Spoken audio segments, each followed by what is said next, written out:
చేస్తా ఉన్నా. మీ అందరి ఉత్సాహం ఊపు చూస్తా ఉంటే బీఆర్ఎస్ తప్పకుండా విజయం సాధించి తీరుతుందనేటువంటి నమ్మకం నాకు కలుగుతా ఉంది. బీఆర్ఎస్ ఇలా మెదక్ జిల్లాను కేసీఆర్ గారు వారి నాయకత్వంలో ఎంతో అద్భుతంగా అభివృద్ధి చేసింది. మెదక్ జిల్లా అనే ఒక దశాబ్దాల కలను నిజం చేసిందే బీఆర్ఎస్ పార్టీ. ఇందిరాగాంధీ నుంచి 30-40 ఏళ్లు కాంగ్రెస్ పార్టీ ఊరించి ఉసురు పనిపించింది. కానీ కేసీఆర్ గారు మెదక్ను జిల్లా చేస్తానని మాట ఇచ్చిండు. మెదక్ జిల్లా చేసి చూపిండి అలా కేసీఆర్ గారు. ఒక్క జిల్లా ఏంటి, అసలు మెదక్ రూపురేఖలు మార్చిందే బీఆర్ఎస్. బీఆర్ఎస్ రాకముందు వారం రోజులకు ఒక్కసారి నల్లా వస్తుండే మెదక్లో మంచినీళ్ళు 5 రోజులకు 6 రోజులకు 7 రోజులకు ఒక్కసారి నల్లా వస్తుండే. కానీ బీఆర్ఎస్ పార్టీ వచ్చినాక ప్రతి ఇంటికి స్వచ్ఛమైన మంజీరా జలాలు అందించింది బీఆర్ఎస్ పార్టీ. కలెక్టరేట్ ఎవరు కట్టింది, జిల్లా ఆఫీస్ ఎవరు కట్టింది, 100 పడకల ఎంసీహెచ్ ఆసుపత్రి ఎవరు తెచ్చింది, మెడికల్ కాలేజీ తెచ్చింది బీఆర్ఎస్ కాదా? పట్టణంలో అద్భుతమైన 4 లైన్ల రహదారులు చేసి డివైడర్లు పెట్టి ఫుట్పాత్లు పెట్టి మెదక్ జిల్లా రూపురేఖలు మార్చింది బీఆర్ఎస్ పార్టీ కాదా? గణపురం కాలువలను కోట్ల రూపాయల డబ్బులతో గణపురం కాలువల్ని ఆధునీకరించింది బీఆర్ఎస్ పార్టీ కాదా? గణపురం కాలువలే కాదు, హల్దీ వాగు మీద, మంజీరా మీద 10ల సంఖ్యలో చెక్ డ్యాములు కట్టి నీళ్ళిచ్చింది ఎవరు? బీఆర్ఎస్ కాదా? ఏం చేసింది మీరు గతంలో? జిల్లా చేయకపోతే, చెక్ డ్యామ్ కట్టకపోతే, హల్దీ మీద కాలువల్ని ఆధునీకరించకపోతే, మంచి నీళ్లు ఇవ్వకపోతే, రైతులకు కరెంట్ ఇవ్వకపోతే, ఇవన్నీ చేసింది బీఆర్ఎస్ కదా. అరే మెదక్లో అద్భుతమైన రైతు బజార్ కట్టింది ఎవరు? బీఆర్ఎస్ కాదా? ఇలా రైతు బజార్ కట్టింది కూడా బీఆర్ఎస్. గ్రంథాలయం కట్టింది బీఆర్ఎస్ పార్టీ. చెప్పుకుంటూ పోతే చాలా ఉన్నాయి. నేను అడుగుతున్నా, 2 ఏళ్లైంది కాంగ్రెస్ ప్రభుత్వం వచ్చి, ఒక్క పని చూయించగలుగుతారా? हमारे मुसलमान भाई भी दिख रहा मेरे को। शादी खाना कौन बनाए भाई? मेदक में शादी खाना बनाए बीआरएस पार्टी। मेदक में टिमरिस का स्कूल और कॉलेज लाए बीआरएस पार्टी। इमाम मौजूम साहब लोगों को तनख्वाह दिए, उन लोगों को डबल बेडरूम घर दिया बीआरएस पार्टी। क्या नहीं करे बीआरएस? अपना खबरस्तान के लिए 2 करोड़ रुपया देके काम करवाया बीआरएस पार्टी। अपने दरगाह मस्जिदों के लिए पैसे दिया बीआरएस पार्टी। 2 साल में कांग्रेस पार्टी कुछ करा माइनॉरिटीज के लिए? 4000 करोड़ बजट देते बोले, वो भी नहीं दिया। इमाम मौजूम साहब का तनख्वाह बढ़ाते बोले, वो भी नहीं करा। 1 रुपया भी आज तक इमाम मौजूम साहब को नहीं मिला। मुसलमानों को एक छोटा भी काम ये मेदक में 2 साल में नहीं हुआ। मैं पूछना चाहता हूं, मेदक में कुछ कारोबारी हुआ, कुछ काम बना, कुछ कॉलेज ही आया, कुछ गली में रोड बनाया? जो कुछ भी आज है ये बीआरएस ने कर चुका है। మన పార్టీ చేసిందే తప్ప ఏమైనా జరిగిందా? మంచి నీళ్ళు ఇచ్చింది బీఆర్ఎస్, జిల్లా ఇచ్చింది బీఆర్ఎస్, రైలు తెచ్చింది ఎవరు? బీఆర్ఎస్ పార్టీ తెచ్చింది కదా. ఆ రైలుకు భూసేకరణ చేయించింది, ఆ రైలు రావడానికి రాష్ట్ర ప్రభుత్వం వాటా కట్టింది, రైల్వే అధికారులతో మాట్లాడి మెదక్ ప్రజల కళ రైలును నిజం చేసింది బీఆర్ఎస్. అరే 2 మహిళా రెసిడెన్షియల్ డిగ్రీ కాలేజీలు తెచ్చినాం. ఎస్టీ మహిళా రెసిడెన్షియల్ డిగ్రీ కాలేజ్, బీసీ మహిళా రెసిడెన్షియల్ డిగ్రీ కాలేజ్ కూడా మెదక్లో తెచ్చాం. ఏం తేందేముండదు, ఎన్నో అభివృద్ధి కార్యక్రమాలు జరిగినాయి. మరి 2 ఏళ్లలో అసలు జరిగిందేమనుందా? మా కృష్ణారెడ్డి చూస్తుంటే మార్కెట్ కమిటీల గోడౌన్లు కట్టింది, మార్కెట్ కమిటీని ఆధునీకరించింది కూడా ఆయన చైర్మన్ ఉన్నప్పుడే చేసినాం. ఇలా చెప్పుకుంటూ పోతే ఎన్నో పనులున్నాయి. ఈ 2 ఏళ్లలో ఒక పని ఉన్నదా తప్పి? ఒక్క పని ఇవాళ నాకు గుర్తొస్తుంది, మా మల్లికార్జున కనబడుతుంది. 2015లో మల్లికార్జున్ చైర్మన్ ఉన్నప్పుడు 2 స్కాచ్ అవార్డులు ఈ మెదక్కు వచ్చినాయి. బీఆర్ఎస్ మున్సిపల్ చైర్మన్ ఉన్నప్పుడు 2 స్కాచ్ అవార్డులు కూడా మెదక్ మున్సిపాలిటీకి కూడా ఆ రోజుల్లో బీఆర్ఎస్ హయాంలోనే వచ్చినాయి తప్ప ఈ కాంగ్రెస్ చేసింది ఏం లేదు. కాంగ్రెస్ కాలంలో ఒకటే పేరు మెదక్ మషూర్, గాడిదలకు మషూర్ చేసింది. ఏమన్నా చేసిరా వీళ్ళు? మీ హయాంలో ఏమన్నా మషూర్ అయిందంటే గాడిదలకు మషూర్ చేసింది. కానీ ఇలా బీఆర్ఎస్ వచ్చినాక జిల్లా చేసింది, కలెక్టరేట్ కట్టింది, ఎస్పీ కార్యాలయం కట్టింది, మెడికల్ కాలేజ్ తెచ్చింది, రెసిడెన్షియల్ మహిళా డిగ్రీ కాలేజీలు తెచ్చింది, టిమ్రిస్ స్కూల్ తెచ్చింది, టిమ్రిస్ కాలేజ్ తెచ్చింది, 4 లైన్ రోడ్లు చేసింది, మంచినీళ్లు తెచ్చింది, రైలు తెచ్చింది, మెడికల్. ఎన్ని చెప్పాలి? ఇట్లా చెప్పాలి. ఇన్ని చేసిన బీఆర్ఎస్ పార్టీ. అరే రామాయణపేట ఆర్టీఓ ఆఫీస్ కావాలని ఎన్నో ఏండ్ల కోరిక. కేసీఆర్ మెదక్ వచ్చిండు, తెల్లారి వరకు రామాయణపేట ఆర్టీఓ ఆఫీస్ ఇచ్చింది కేసీఆర్ కాదా? అరే ఎన్ని చేసినాం? వీళ్ళు చాలా చెప్పిండ్రు, మరి అయిందా? రేవంత్ రెడ్డి మొన్నెన్నో మాట్లాడిండు.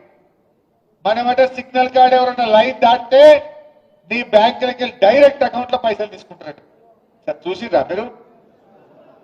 నీకు తెలియకుండా నీ పైసలు బ్యాంకుల నుంచి డైరెక్ట్ తీసుకుంటారట. వాళ్ళని ఏమంటారే? ఈ మధ్య కొత్త సైబర్ నేరగాళ్ళు అంటారు. నీ పైసలు నీకు తెలియకుండా నీ బ్యాంకులకి వెళ్ళి అకౌంట్లకి వెళ్ళి తీసుకుంటే వాళ్ళని ఏమంటారు? మరి ముఖ్యమంత్రికి సైబర్ నేరగాళ్ళకి ఏమైనా తేడా ఉన్నదా? ఏమైనా తేడా ఉన్నదా? ఏం చెప్పిండు ఎలక్షన్ల ముంగట? మహాలక్ష్మి 2500 ఇస్తా, మీకు 4000 అవ్వాతాతలకు పింఛన్ ఇస్తా. కేసీఆర్ గారు ఉన్నప్పుడు రైతు బంధు నేరుగా ప్రజల అకౌంట్లలో వేసింది. కేసీఆర్ గారు నేరుగా అవ్వాతాతల పింఛన్ 200 నుంచి 2000 చేసి అకౌంట్లలో వేసింది. కేసీఆర్ ఏమో ప్రభుత్వ ఖజానా నుంచి ప్రజల ఖజానాలోకి, ప్రజల అకౌంట్లలో కేసీఆర్ డబ్బులు వేస్తే రేవంత్ రెడ్డి ఏమంటున్నాడు? ప్రజల అకౌంట్లలోకి వెళ్ళి పైసలు గుంజుకుంటాడు. నువ్వు మహిళలకు 2500 అవ్వాతాతలకు 4000 అకౌంట్లో ఏమయ్యా రేవంత్ రెడ్డి అంటే, నేను ఏసుడు కాదు తీసుకుడు తెలుసు నాకు అంటు. ఏసుడు తెలియదు తీసుకుడు తెలుసు అంటుండు. అయినా వేద్దామా? బాగా ఆలోచించండి. మొన్ననే బాకీ కార్డులు వచ్చింది మెదక్లా చూసిన. ఒక్కొక్క అవ్వకు తాతకు 25 నెలలు నిండింది గవర్నమెంట్ వచ్చి. 50,000 బాకీ పడ్డట్టేనా? ఎవడన్నా కాంగ్రెస్ వాడు రేపు అవ్వ దగ్గరకో తాత దగ్గరకో ఓటు అడిగితే ఏం చెప్పాలి? బిడ్డ 50,000 ఇచ్చినాకనే ఓటు అడగాలి కాంగ్రెస్ వాడు అని చెప్పాలి. ఎవరైనా చెల్లె దగ్గరికి పోయి ఓటు అడిగితే 62,500 బాకీ పడ్డావు, ఇచ్చినాకనే ఓటేస్తామని చెప్పాలి. నిన్న ఒక చెల్లె అడిగింది, నేను టీవీలో చూసినా, మీరు చూసిందో లేదో. జోగిపేటలో దామోదర్ రాజనరసింహ గారు చీరలు వస్తుండ్రు, మంత్రి గారు చీర వస్తుంటే నీ చీరద్దు, నా మహాలక్ష్మి పైసలు ఇవ్వండి. ఇంకా 62,500 ఫస్ట్ ఇచ్చినాక మాట్లాడు అని మంత్రి గారికి ముఖం మీదనే చెప్పిందా లేదా? మొన్న ఒక మంత్రి గారు వివేక్ గారు చెన్నూరులో తిరుగుతుంటే ఈ రోడ్ ఎట్లున్నది, బుగ్గలు లేవు, ఏం సంగతి అని ప్రజలు చెన్నూరులో మంత్రి గారి మీద తిరగబడ్డారు.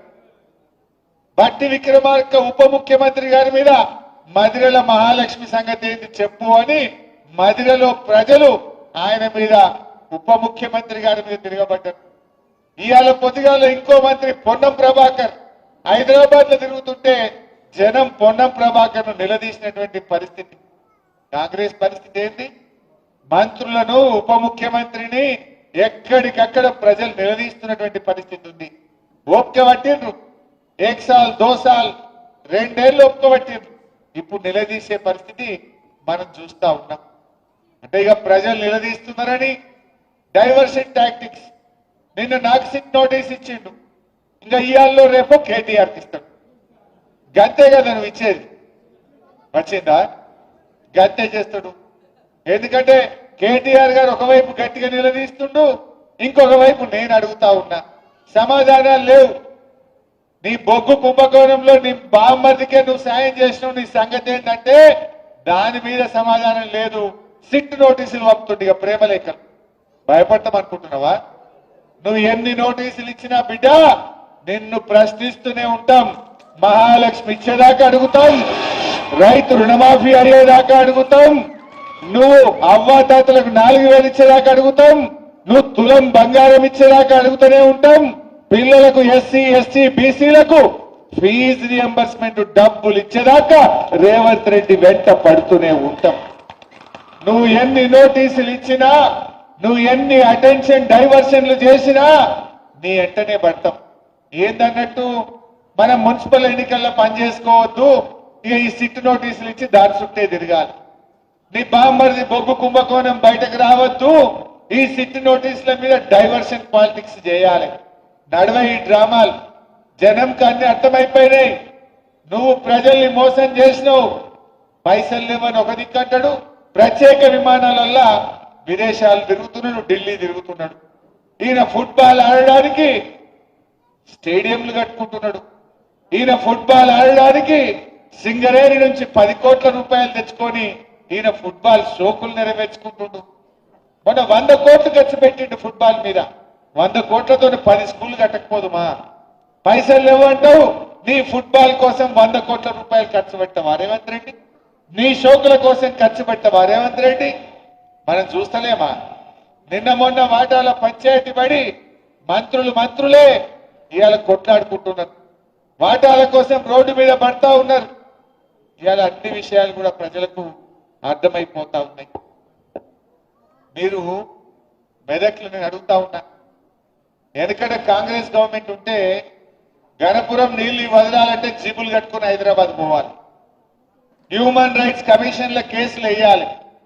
10 ఏళ్ల బీఆర్ఎస్ గవర్నమెంట్ లో గడప బయట కాలు పెట్టకుండా నీళ్లు వచ్చినాయా లేవా? ఒక్క ఫోన్ కొట్టి పద్మక్క నీళ్లు అంటే ఆడ గేట్లు ఎత్తుడైనా. గడప బయట కాలు పెట్టకుండా 10 ఏళ్లు గణపురం ఆనకట్టకు నీళ్లు ఇచ్చింది బీఆర్ఎస్. కాంగ్రెస్ వచ్చింది, యాసంగి పంటకు నీళ్లు బంద్ అయినాయి. ఉన్నాయా ఈ యాసంగికి నీళ్లు? ఈ యాసంగి ఎండబెట్టేసి క్రాప్ హాలిడే ప్రకటించిండు. యాసంగి రైతు బంధు ఇప్పటిదాకా వాళ్ళే.